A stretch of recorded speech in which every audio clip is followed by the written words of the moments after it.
ایک ایک سال آپ کا لگے گا تو سال مقصود نہیں ہے، اپنے اندر صلاحیت پیدا کرنا مقصود ہے کہ میرا سال پورا ہو گیا، مدت پورا ہونے سے کیا چلے زندگی پوری ہو جاتی ہے، بلکہ یہ مدت اس لیے لگائی جاتی ہے کہ کچھ پیدا ہو جائے۔ 4 مہینے اس لیے نہیں کہ 4 مہینے لگانے ہیں، 4 مہینے کے نہیں لگانے، 4 مہینے استعداد پیدا کرنے کے لیے لگانے۔ جیسے مریض کو یوں کہے کہ آپ کو 1 مہینہ دوا کھانی ہے، تو اسے مہینہ پورا کرنا مقصود ہے یا علاج پورا ہونا مقصود ہے؟ بتائیے کہ میرا مہینہ پورا ہو گیا میں جاتا ہوں، ایسا ہوتا ہے؟ نہیں ہو سکتا، یہ معقول بھی نہیں ہے، عقل میں بھی نہیں آتی بات کہ میرا وقت پورا گیا میں جاتا ہوں۔ کوئی نہیں کہے گا ایسا، بلکہ اس کو وہ کہیں گے کہ اب آپ جاؤ، کوئی بات ہو جائے دوبارہ ہمارے پاس آ جانا۔ تو مدت کسی بھی کام میں مقصود نہیں ہوتی، اس کی صلاحیت مقصود ہوتی ہے۔ کسی بھی کام میں آپ دیکھتے ہیں کہ پڑھنے والے طلبہ فیل ہو جاتے ہیں تو وہ دوبارہ محنت کرتے ہیں کہ میں تو فیل ہو گیا،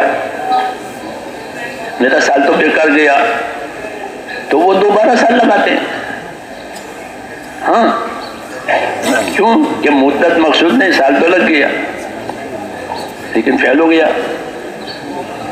تو اس لیے میرے دوستو، ذمہ داری ایک تو یہ ہے کہ اپنے اندر صلاحیت پیدا کی جائے۔ اس کو حضرت عمر رضی اللہ عنہ فرماتے تھے کہ تفقہوا قبل ان تسودوا، کہ اپنے اندر صلاحیت پیدا کر لو اس سے پہلے کہ تمہیں ذمہ داری دی جائے۔ ماں باپ بھی اپنے اولاد کو ذمہ داری دیتے ہیں کہ ہماری اولاد ایسے ہو جائے جو ہماری ذمہ داری کو سنبھالے، آوارہ ہو گئی تو وہ برباد کرے گی۔ جی ہاں، تو دنیا میرے دوستو ذمہ داریوں کے پورا کرنے کی جگہ ہے، اس کے لیے اپنے اندر استعداد پیدا کرنی پڑے گی، نہیں تو ذمہ داری پوری نہیں ہوگی، زندگی یا غفلت میں گزرے گی یا جہالت میں گزرے گی، یا دونوں باتیں ہوگی کہ غافل بھی ہے جاہل بھی ہے۔ جاہل اسے کہتے ہیں جس کو ذمہ داری کی خبر ہی نہیں ہے کہ میری کیا ذمہ داری ہے۔ جی ہاں، اسے جاہل کہتے ہیں، اور غافل اسے کہتے ہیں جسے ذمہ داری کی خبر ہے لیکن اسے پورا کرنے کی پرواہ نہیں ہے، اسے پورا کرنے کی پرواہ نہیں ہے، اسے غافل کہتے ہیں۔ وہ غافل ہے، ذمہ داری نہیں پوری کرتا، جانتا بھی ہے کہ ذمہ داری ہے۔ جی ہاں، اس لیے یہی بات ہے، تبلیغ بھی اسی کا نام ہے۔ تبلیغ، نبی کے ذمہ تبلیغ ہوتی ہے۔ تبلیغ کیا کہ وہ اپنی عمر پوری کرے گا، یہ کہ نہیں وہ اپنی ذمہ داری پوری کرے گا، تو ذمہ داری پوری ہو جائے گی تو اللہ واپس بلا لے کہ آپ کا کام پورا ہو گیا، آپ چلے آئیے۔ اب جن کو آپ نے پہنچایا وہ کام کریں گے۔ ہاں، یہ علامت ہے کہ اب کام سنبھالنے والے پیدا ہو گئے تو اللہ ان کو بلا لیتے۔ ابو بکر رضی اللہ عنہ کو حضور صلی اللہ علیہ وسلم نے اپنی جگہ کھڑا کر دیا، یہ علامت ہو گئی کہ امت میں کام سنبھالنے والے نبی کی جگہ پر پیدا ہو گئے۔ وہی دن آپ کے مرض الموت کے تھے۔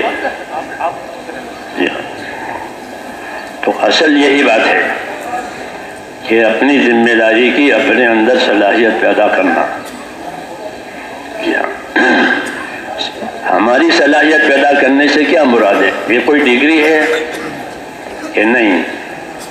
یہ کوئی ڈگری کی چیز نہیں ہے، بلکہ ہماری صلاحیت پیدا کرنے سے مراد یہ ہے کہ آدمی میں ایک تو اللہ کا تعلق پیدا ہو جائے، اللہ سے یقین پیدا ہو جائے، اللہ کے وعدوں کا یقین، حساب کتاب کا یقین، قبر قیامت کا یقین، یہ جتنی چیزیں پیش آنے والی ہے کہ اس کا یقین کہ یہ چیزیں میرے سامنے پیش آنے والی ہے، اور اس میں میں اپنی ذمہ داریوں کو پورا کرنے کی وجہ سے کامیاب ہو جاؤں گا۔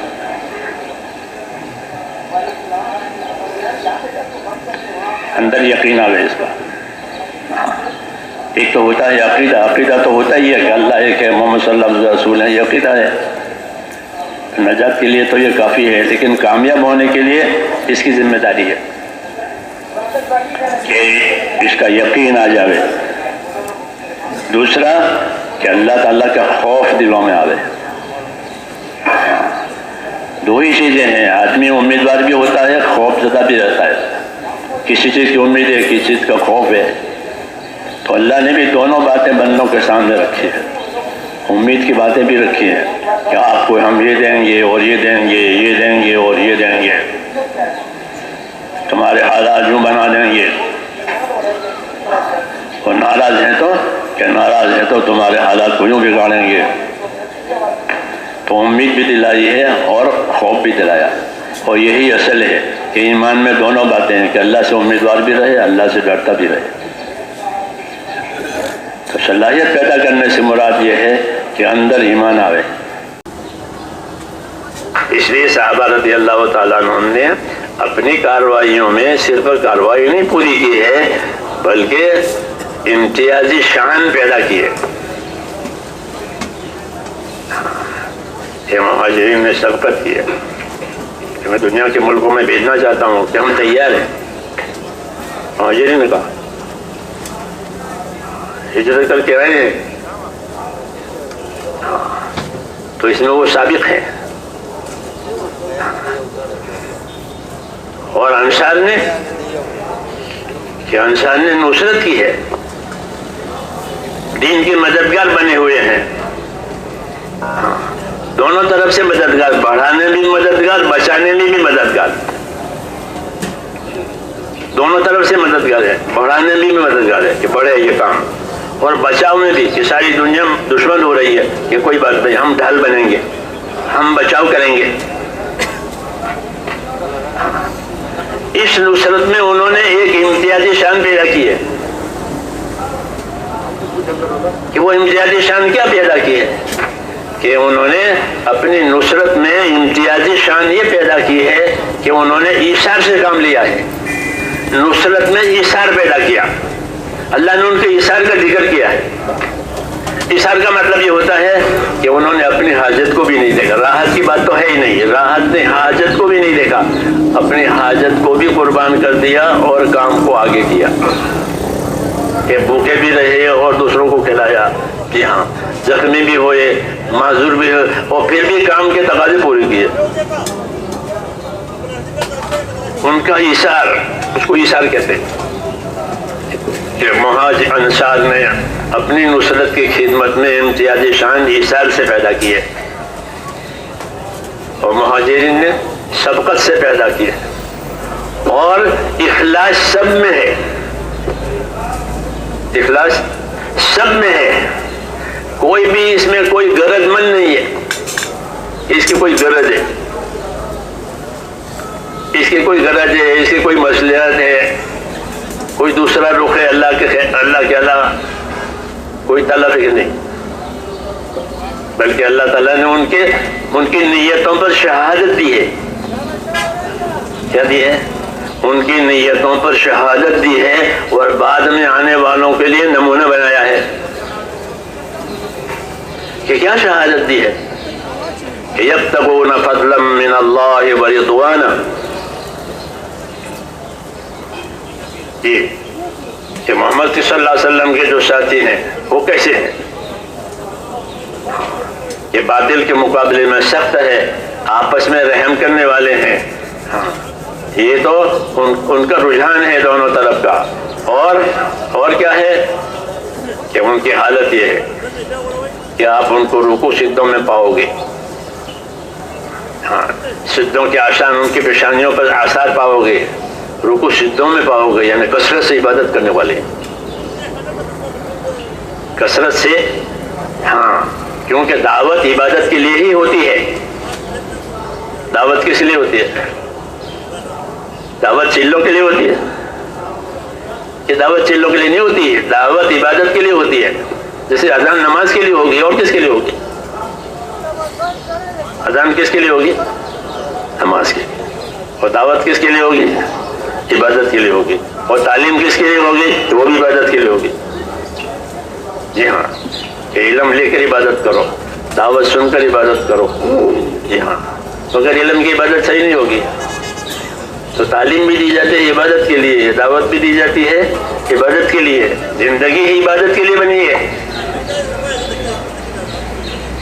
اس لیے ان امتیازی شانوں کے ساتھ وہ اللہ کی عبادت میں بھی آگے آگے ہیں. عبادت بھی کثرت سے کرتے ہیں، جانی ہو مالی ہو. کسی نے کہا کہ تراہم رکعا سجدا، رکوع سجدوں میں پاؤ گے، کثرت سے عبادتیں کرتے تھے. اور یہی دعوت دیتے تھے کہ مسجد میں سب سے پہلے آؤ، سب سے آخر میں جاؤ. یہ کہتے ہیں، ان کی مواعظ میں لکھا ہوا ہے، صحابہ کی نصیحتوں میں یہ لکھا ہوا ہے کہ وہ لوگوں کو نصیحت کہ مسجد میں پہلے آؤ اور سب سے آخر میں جاؤ. یہ لکھا ہوا ہے. اور اللہ نے ان کی تعریف کی ہے کہ آپ ان کو دیکھو گے کہ وہ رکوع سجدوں میں کثرت سے عبادت کرنے والے، جانی بھی مالی بھی، کیونکہ عبادت کے لیے پیدا ہوئی ہے.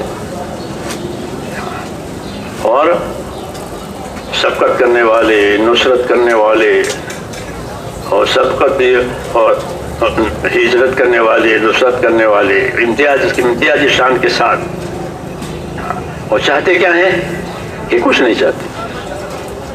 یبتغون فضلا من اللہ ورضوانا،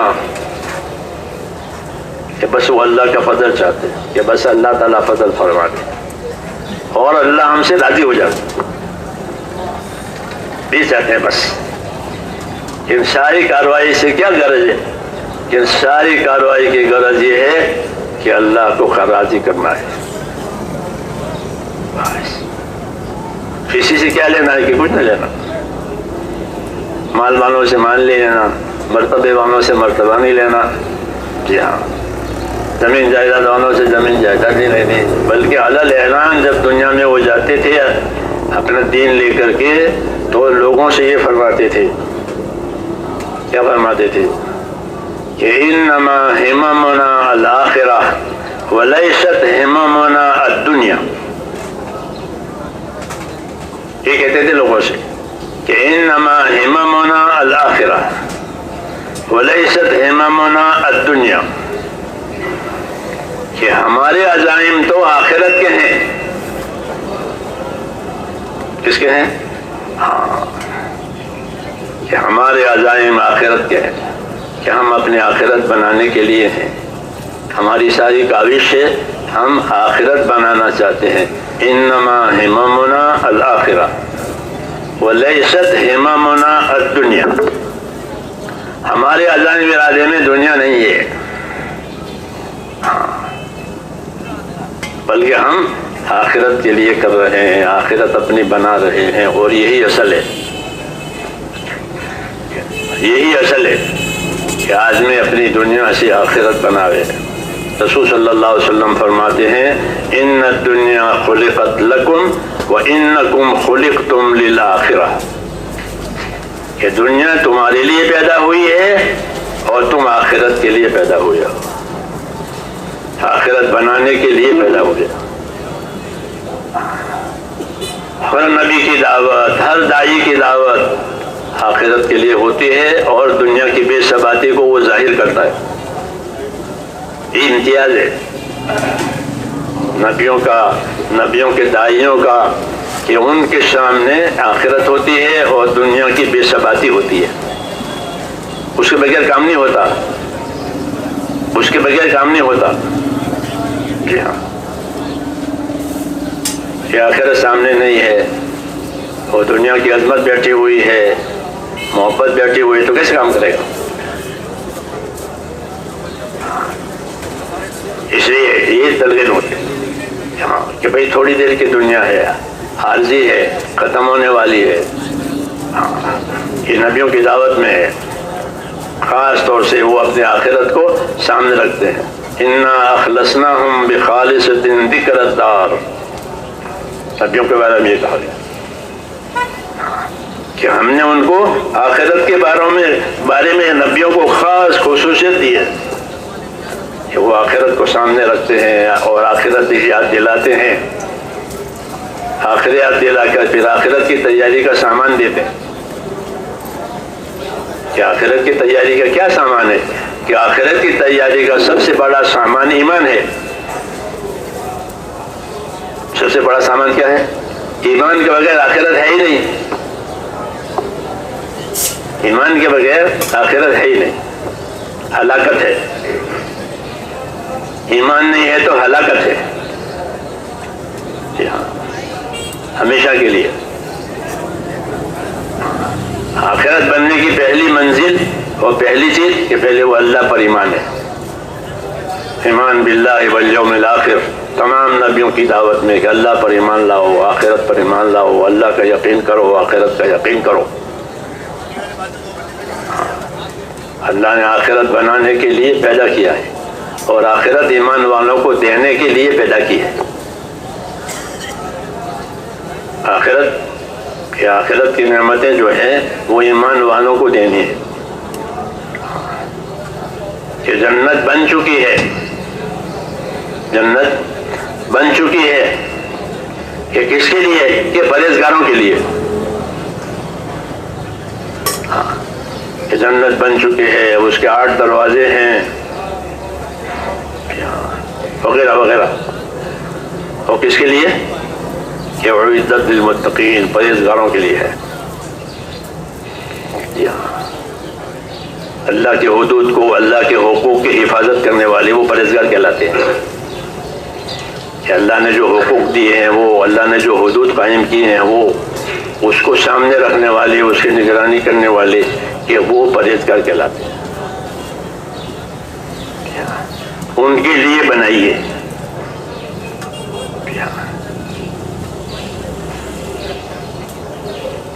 آخرت تو بڑی چیز ہے، وہ آخرت ہے، اور وہ ایمان کے بغیر بنتی نہیں ہے۔ اس لیے ہر نبی کی دعوت میں، ہر نبی کی تعلیم میں یہ ہے لا الہ الا اللہ۔ اے لوگو لا الہ الا اللہ کہو، کامیاب ہو جاؤ گے۔ اے لوگو آدم علیہ السلام سے لے کر کے حضور صلی اللہ علیہ وسلم تک ایک ہی بات کہی ہے، وہ اس لیے کہ اس کے بغیر آخرت بنتی نہیں ہے۔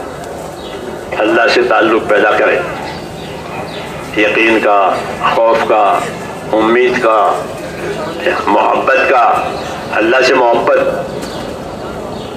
اللہ سے محبت، کیونکہ اللہ سے زیادہ کوئی احسان کرنے والا نہیں ہے۔ احسان کرنے والے سے محبت ہوتی ہے، آدموں کو بھی اور جانور کو بھی، جانور بھی، کتا بھی، ہاں، کہ اس کو 1-2 ٹکڑے تو پھر وہ بیٹھا رہے گا۔ احسان کے ساتھ محبت، ہر احسان کرنے والے کے ساتھ محبت قدرتی بات ہے، ہر حیوان میں یہ بات۔ اللہ سے بڑھ کر احسان کرنے والا کوئی نہیں ہے، اللہ سے بڑھ کر انعام دینے والا کہ کوئی بھی نہیں۔ اس لیے ایمان میں یہ شامل ہے کہ اللہ تعالیٰ سے محبت ہو، اللہ سے محبت ہو۔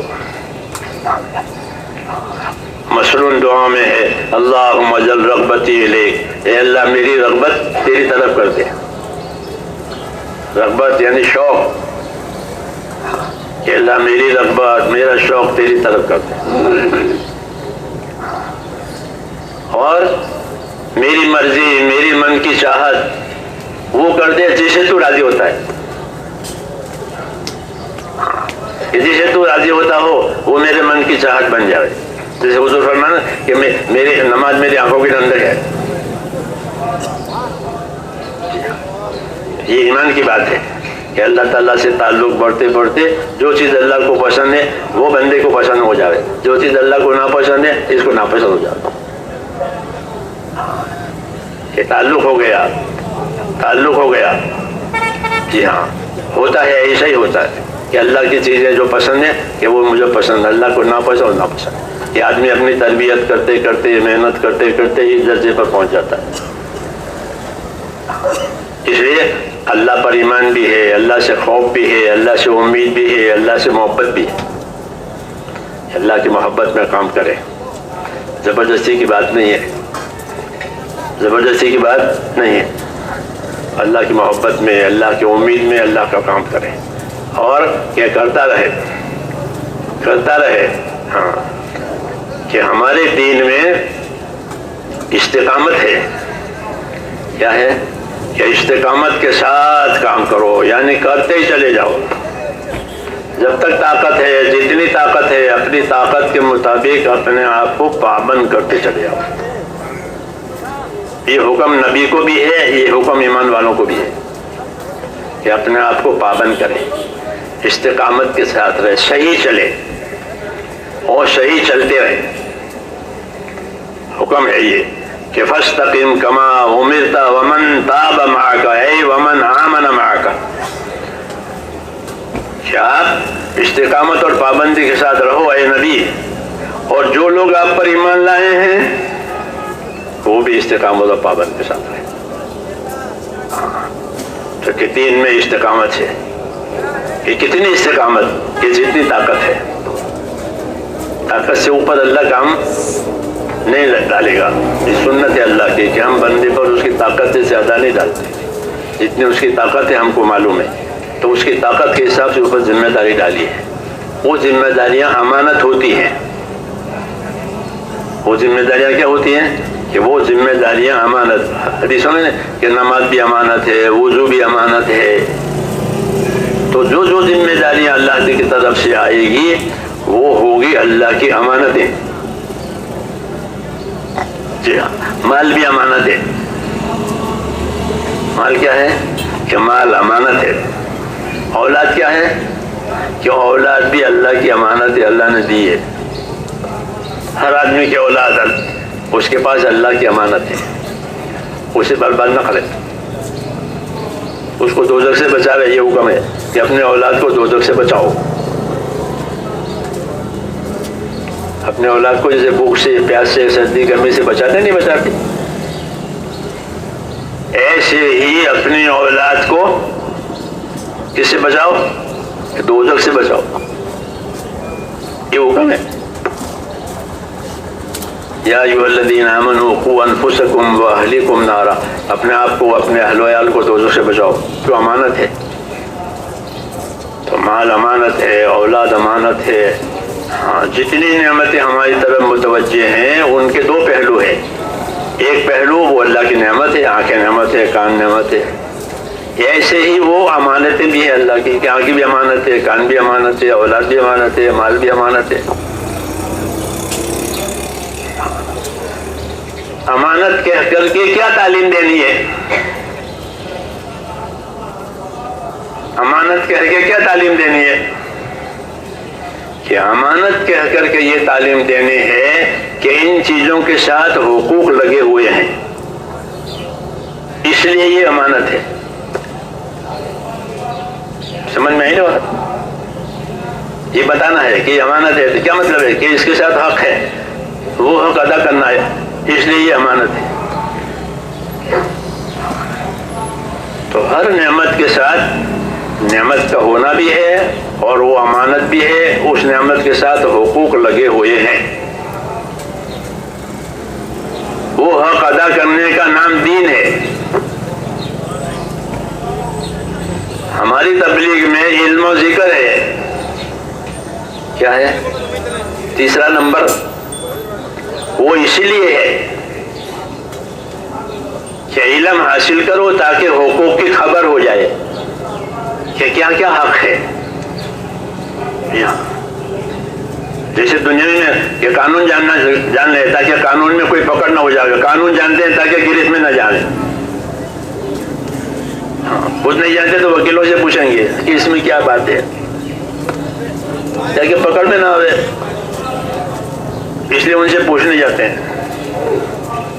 ہاں، کیونکہ بے خبری معافی نہیں ہوتی کہ بے خبری میں ہوگا تو کوئی معاف نہیں کرے گا. تو علم و ذکر اسی لیے دیا گیا ہے کہ جو ذمہ داریاں اللہ تعالیٰ نے ہمیں ڈالی ہے ہم پر، اس کی ہمیں خبر ہو جائے. ایمان ذمہ داری میں ہے، عبادت ذمہ داری میں ہے، اخلاق ذمہ داری میں ہے، اخلاص ذمہ داری میں ہے، قربانی ذمہ داری میں ہے. یہ سب ذمہ داریاں ہیں. جی ہاں. تو علم اس لیے حاصل ہونا ہے. نبیوں پر جو علم آتا ہے وہ حقوق کی خبر دینے والا علم ہوتا ہے. جیسے دنیا کے علم چیزوں کا نفع، لوہے میں یہ نفع ہے، بجلی میں یہ نفع ہے، پانی میں یہ نفع ہے، سب چیزوں کے نفع. نبی کے بعد جو علم آئے گا وہ کیا بتاوے گا کہ تم پر کیا کیا حقوق ہیں. جی ہاں، جب نبی والا علم نہیں ہوگا تو وہ لوگ حقوق سے بے خبر ہوں گے. حقوق سے بے خبر ہونے کا نام جہالت ہے. جہالت کسے کہتے ہیں؟ حقوق سے بے خبر ہے، اس لیے اس کو جاہل کہتے ہیں. حضور صلی اللہ علیہ وسلم نے اپنی دعوت سے، اپنی تعلیم سے لوگوں کو جہالت میں سے نکالا اور حقوق سے باخبر کیا. یہی اس علم کی غایت اور اثر ہے. علم کہ ہم کو حقوق کی خبر ہو جائے، اللہ کا کیا حق ہے، رسول کا کیا حق ہے، کتاب کا کیا حق ہے. جتنے تعلقات اتنے حقوق، جتنے تعلقات اتنے حقوق. ہمارے دین میں یہ بات ہے کہ ان کا حق ادا کرو. مرغی پالی ہے تو مرغی کا حق ہے، بکری پالی ہے تو کہ بکری کا حق ہے. بتاتے تھے حضور صلی اللہ علیہ وسلم کہ یہ جانور گونگے تمہارے قبضے میں ہیں، ان کے بارے میں اللہ سے ڈرو. ٹھیک ہے، یہ کہتے تھے کیونکہ لوگ جانور پالتے تھے، جانوروں سے کام لیتے تھے. یہ گونگے جانور ہیں، ان کے بارے میں اللہ سے ڈرو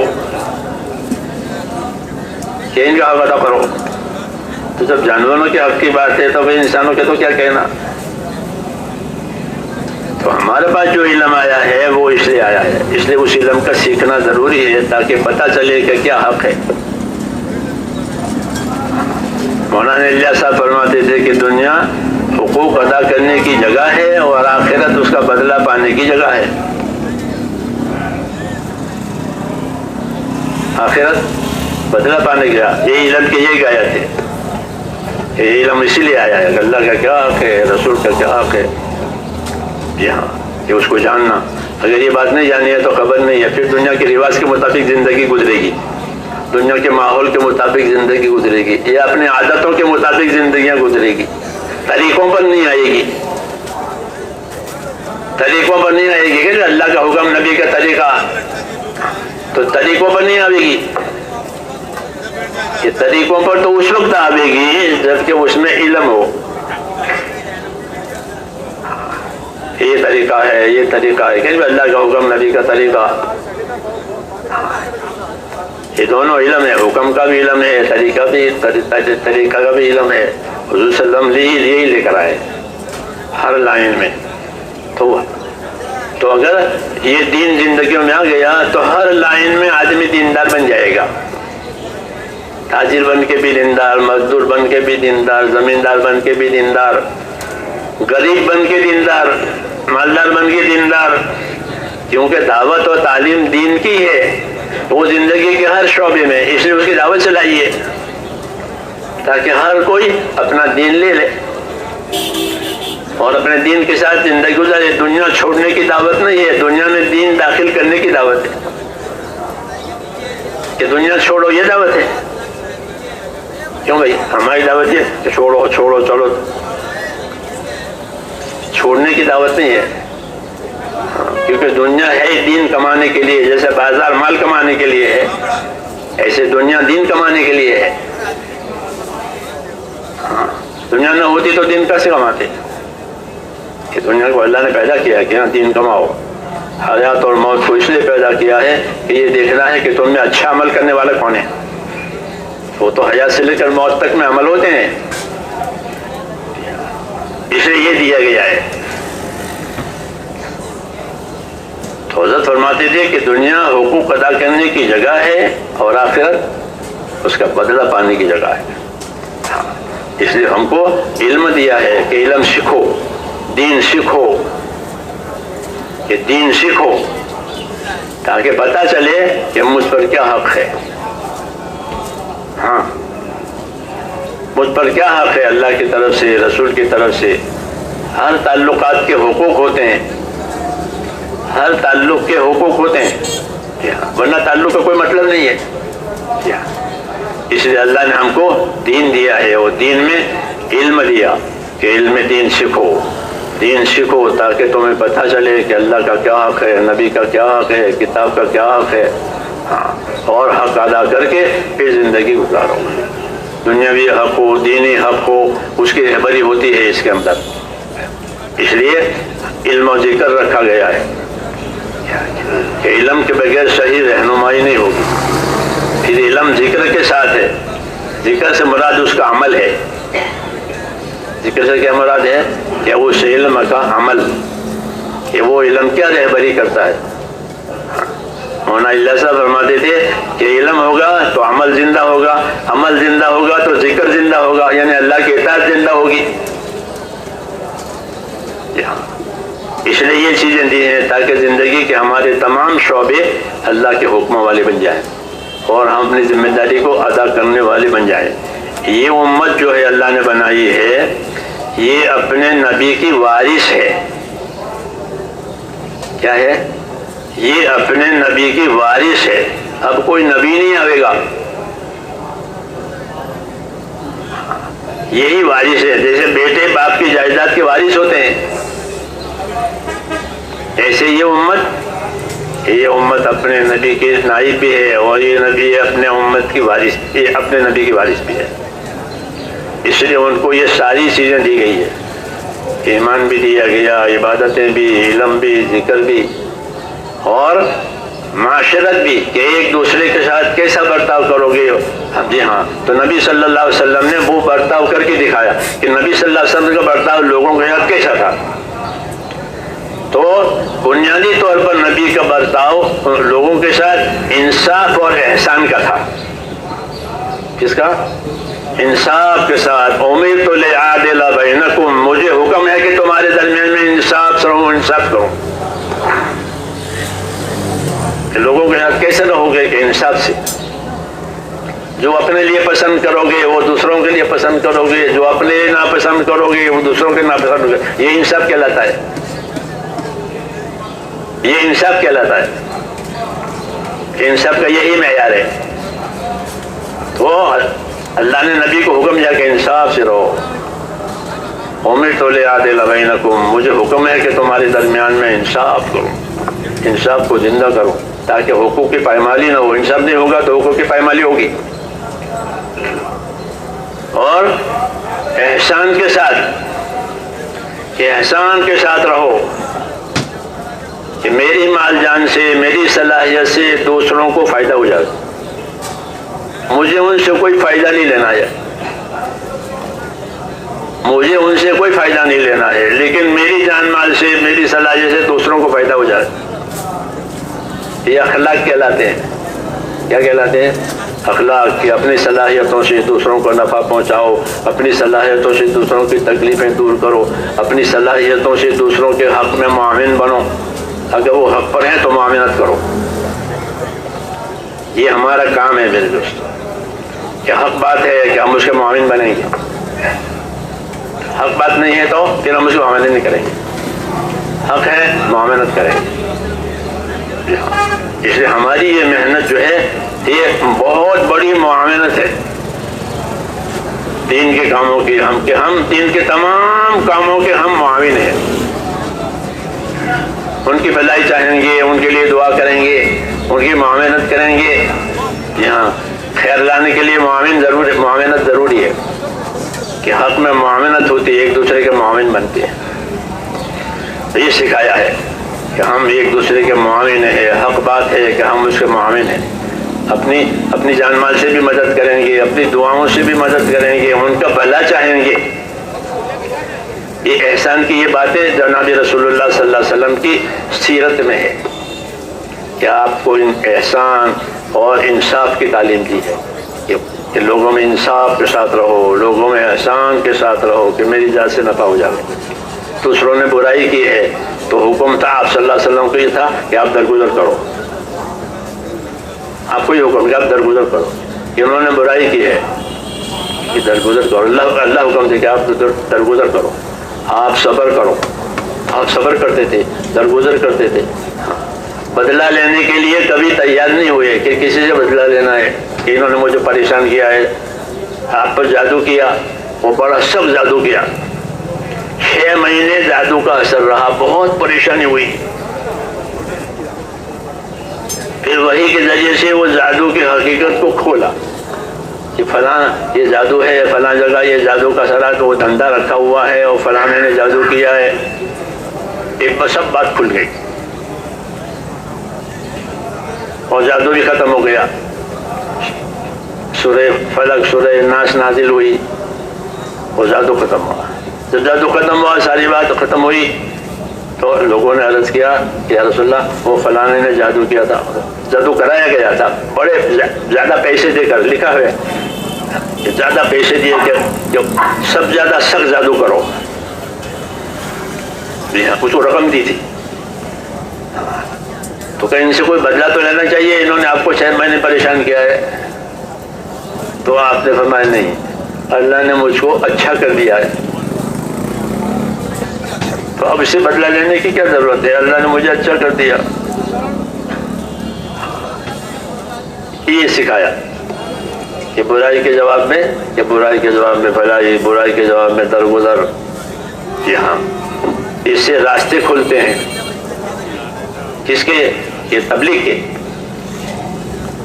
اس سے راستے کھلتے ہیں، نہیں تو راستے بند ہو جاتے ہیں اگر بدلہ لیا جائے تو، جی ہاں تو اس لیے آپ صلی اللہ علیہ وسلم کو اس پر لگایا، کس پر؟ کہ اخلاق پر، احسان پر، انصاف پر، کہ جو اپنے لیے پسند کرو گے وہ دوسروں کے لیے پسند کرو گے، جو اپنے لیے ناپسند کرو گے دوسروں کے ناپسند کرو گے۔ تو یہ محنت اور یہ دین، اس میں میرے دوستو اعمال بھی ہے، صفات بھی ہے، کیا ہے؟ اعمال بھی ہے اور اندر صفات بھی ہے، کہ کام کرتے کرتے آدمی میں صفتیں پیدا ہوتی ہے، چوری کرتے کرتے چور ہو جاتا ہے، گاتے گاتے گویا ہو جاتا ہے، ایک دو دفعہ گانے سے گویا نہیں ہوتا، ایک دو دفعہ تو گاتے گاتے، تو اس کا عمل اس میں صفت پیدا کرتا ہے، یہ ترتیب ہے۔ اس لیے کہتے ہیں کہ جو خیر ہم کو اللہ تعالیٰ کی طرف سے دی ہے، ہم اپنے آپ کو اس کا پابند بناتے چلے جائیں تاکہ وہ صفتیں ہمارے اندر پیدا ہو۔ ایمان کے تقاضے پورے کرنے سے ایمان آئے گا، جی ہاں عبادت کے تقاضے پورے کرنے سے عبدیت اور بندگی کی صفت کہ میں اللہ کا بندہ ہوں، تو بندگی کی صفت پیدا ہوگی، تو پابندی کے ذریعے سے اندر صفتیں پیدا ہوتے ہیں، ذکر کرنے سے ذاکر ہوگا، صبر کرنے سے صابر ہوگا، شکر کرنے سے شاکر ہوگا، ہاں تو عمل بھی ہوں گے، صفتیں بھی ہوگی۔ موت پر عمل ختم ہو جائے گا، صفت ختم نہیں ہوگی، موت پر عمل ختم، لیکن جو صفت اندر بنی ہے وہ رہے گی۔ منافق کا نفاق اندر رہے گا، ہاں ایمان والے کا ایمان اندر رہے گا، اس لیے وہ اس کے ساتھ جائے گا، تو صفت جاتی ہے ساتھ، عمل کی صورت ختم ہو جاتی ہے،